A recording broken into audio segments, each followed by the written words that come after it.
কবিকে কাছ থেকে যারা দেখেছিলেন দৈনন্দিনের যাপনে, তাদের অন্যতম হলেন প্রশান্তচন্দ্র মহলানবিশ।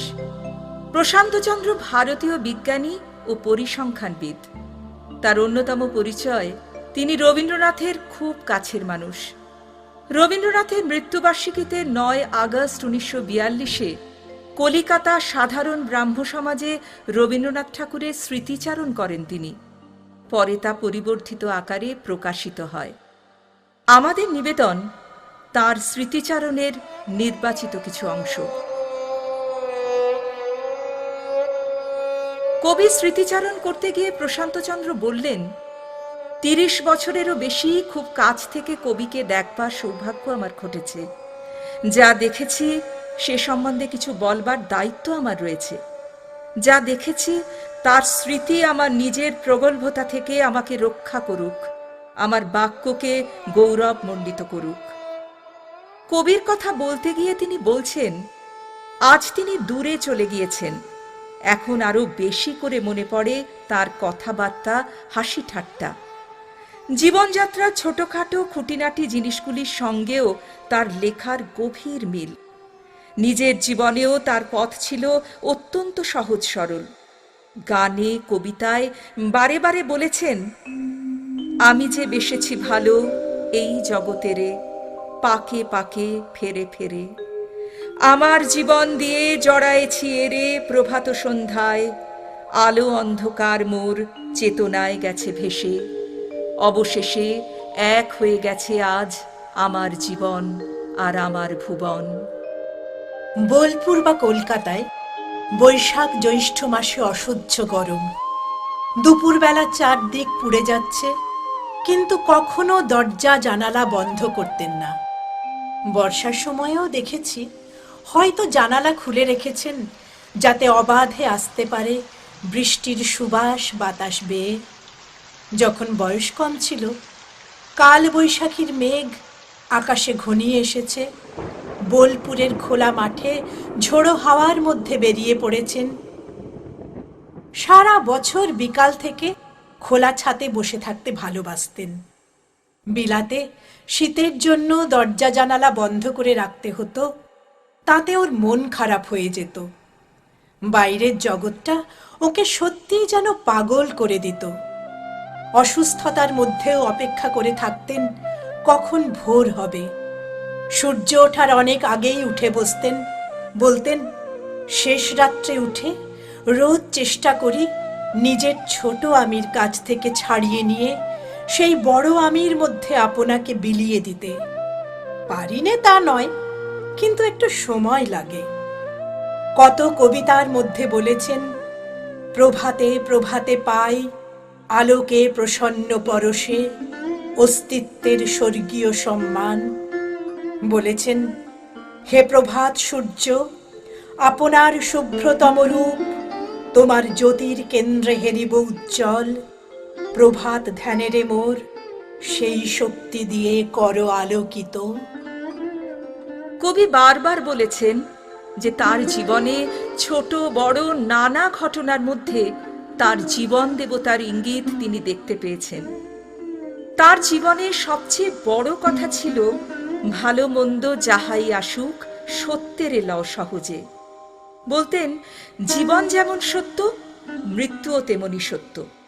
কষ্ট হয় মানি, কিন্তু মৃত্যু না থাকলে জীবনেরও কোনো মূল্য থাকে না। যেমন বিরহ না থাকলে মিলনের কোনো মানে নেই। ১৩২১ বঙ্গাব্দে কার্তিক মাসে কবি কিছুদিন এলাহাবাদে তার ভাগিনেও সত্যপ্রসাদ গাঙ্গুলির বাড়িতে বাস করেছিলেন। এই বাড়িতে জ্যোতিরিন্দ্রনাথের পত্নী কবির নতুন বৌঠানের একখানা পুরনো ফটো তার চোখে পড়ে। আর এই ছবি দেখেই বলাকার ছবি নামে কবিতাটি লেখেন। তাতে আছে, সহস্র ধারায় ছোটে দুরন্ত জীবন নির্ঝরিণী, মরণের বাজায় কিঙ্কিনি। ছবি কবিতাটি লেখার কয়েকদিনের মধ্যে এলাহাবাদে বসেই লেখেন শাহজাহান কবিতা, যার মধ্যে আছে, সমাধি মন্দির এক ঠাঁই রহে চিরস্থির, ধরার ধুলায় থাকি স্মরণের আবরণে মরণের যত্নে রাখে ঢাকি, জীবনের কে রাখিতে পারে, আকাশের প্রতি তারা ডাকিছে তাহারে, তার নিমন্ত্রণ লোকে লোকে, নব নব পূর্বাচলে, আলোকে আলোকে। 1918 সালের গ্রীষ্মকাল। বড় মেয়ে বেলা রোগশয্যায়, জোড়া গির্জার কাছে স্বামী শরৎচন্দ্রর বাড়িতে। কবি জোড়াসাঁকোই। মেয়েকে দেখবার জন্য রোজ সকালে তাকে গাড়ি করে নিয়ে যায়। রোজ যেমন যায়, একদিন সকালে কবিকে নিয়ে ওখানে পৌঁছলুম। সেদিন আমি গাড়িতে অপেক্ষা করছি। কবি কয়েক মিনিটের মধ্যে ফিরে এসে গাড়িতে চড়ে বসলেন। তার দিকে তাকাতেই বললেন, আমি পৌঁছবার আগেই শেষ হয়ে গিয়েছে। সিঁড়ি দিয়ে উঠবার সময় খবর পেলুম, তাই আর উপরে না গিয়ে ফিরে এসেছি। গাড়িতে আর কিছু বললেন না। জোড়াসাঁকোই পৌঁছিয়ে অন্য দিনের মতো আমাকে বললেন, উপরে চলো। 3 তলায় শোবার ঘরে গিয়ে বসলুম। খানিকক্ষণ চুপ করে থেকে বললেন, কিছুই তো করতে পারতুম না। অনেকদিন ধরেই জানি যে ও চলে যাবে, তবু রোজ সকালে গিয়ে ওর হাতখানা ধরে বসে থাকতুম। ছেলেবেলায় অনেক সময় বলতো, বাবা গল্প বলো। অসুখের মধ্যেও মাঝে মাঝে ছেলেবেলার মতো বলতো, বাবা গল্প বলো। যা মনে আসে কিছু বলে যেতুম। এবার তাও শেষ হলো। সেদিন বিকালে ওর একটা কাজ ছিল। জিজ্ঞাসা করলুম, আজকের ব্যবস্থার কি কিছু পরিবর্তন হবে? বললেন, না, বদলাবে কেন, তার কোনো দরকার নেই। কবির ছোট ছেলে সমীন্দ্রনাথ মুঙ্গেরে বেড়াতে গিয়ে কলেরায় মারা যায়। কবি শেষ মুহূর্তে গিয়ে পৌঁছলেন। মৃত্যুশয্যার পাশে গৃহকর্তা এমন অস্থির হয়ে পড়েন যে সেদিন তাকে সান্ত্বনা দিয়েছিলেন কবি স্বয়ং।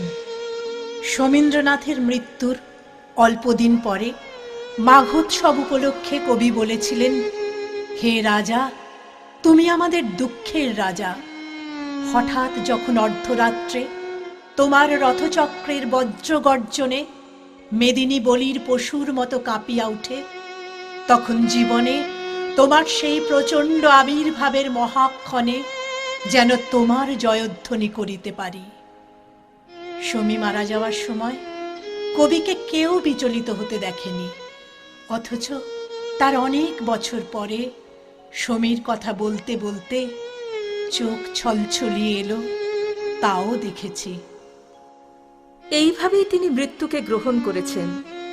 তাই কবিতাতেও তিনি জোরের সঙ্গে বলতে পেরেছেন, দুঃসহ দুঃখের দিনে অক্ষত অপরাজিত আত্মারে লয়েছি আমি চিনে।